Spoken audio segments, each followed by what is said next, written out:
हरे कृष्णा। आज मैं आपको भगवान विष्णु के कृष्ण अवतार के बारे में बताऊंगी। वैसे तो श्री कृष्ण के धरती पर अवतरित होने के बहुत सारे कारण हैं, परंतु उनमें से कुछ मुख्य कारण हैं। पहला, हिरण्यकश्यप और हिरण्याक्ष का धरती पर जन्म। भगवान श्री कृष्ण का परम शत्रु कंस पूर्व जन्म में हिरण्यकश्यप था। कंस ने धरती पर जन्म लेकर हाहाकार मचा दिया था। उसके अत्याचारपूर्ण शासन से साधु संत कष्ट पा रहे थे। दूसरी ओर शिशुपाल, जो पूर्व जन्म में हिरण्याक्ष था, वह भी धरती पर आ चुका था।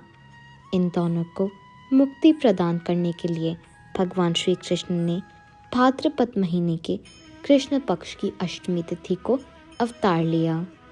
दूसरा मुख्य कारण है नारद जी का श्राप।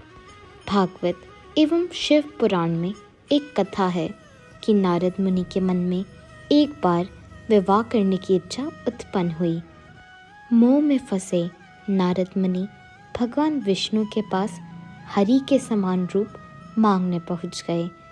भगवान विष्णु ने ही नारद जी का अहंकार तोड़ने के लिए सारी लीला रची थी, इसलिए उन्होंने तथास्तु कह दिया। श्री विष्णु का एक रूप वानर का भी है। उन्होंने नारद मुनि को वह रूप दे दिया। नारद मुनि विवाह की इच्छा से स्वयंवर में पहुँचे, लेकिन कन्या ने उनकी ओर देखा तक नहीं। निराश होकर नारद मुनि लौट रहे थे तो उन्होंने जल में अपना प्रतिबिंब देखा। अपना मुख देखकर वह क्रोधित हो गए और उन्होंने भगवान विष्णु को क्रोधवश श्राप दे दिया और कहा कि आपने मुझे वानर का रूप दिया, इसलिए मेरा विवाह नहीं हो पाया। मैं जिस विरह वेदना को महसूस कर रहा हूँ, आप भी उस वेदना को महसूस करेंगे। नारद मुनि ने विष्णु भगवान को श्राप दे दिया कि आपको धरती पर अवतार लेना होगा और देवी लक्ष्मी से विरह का कष्ट भोगना होगा। नारद मुनि के इसी श्राप के कारण भगवान विष्णु को राम अवतार में देवी सीता का वियोग और कृष्ण अवतार में देवी राधा का वियोग सहना पड़ा। तीसरा मुख्य कारण है कलयुग का आरंभ। ईश्वरीय विधान है कि सभी युग के अंत में भगवान का अवतार होता है और वह धर्म की स्थापना करते हैं। इसके बाद चल रहा युग समाप्त होता है और नया युग आरंभ होता है। द्वापर युग में धरती महान योद्धाओं की शक्ति से दहल रही थी। जनसंख्या का भार भी काफ़ी हो गया था।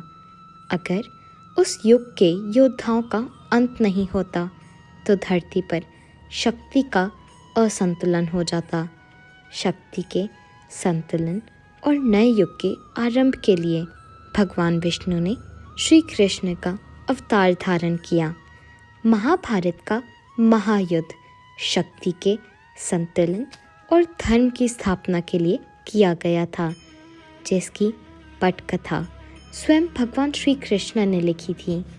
महायुद्ध से ही कलयुग के आगमन की आहट शुरू हो गई थी। अगले वीडियो में मैं आपको भगवान विष्णु के बलराम अवतार के बारे में बताऊंगी। तो आइए और मेरे साथ प्रेम से बोलिए, जय जय श्री राधे। अगर आपको यह वीडियो पसंद आया तो इसे लाइक और शेयर ज़रूर करें और चैनल को भी सब्सक्राइब करें।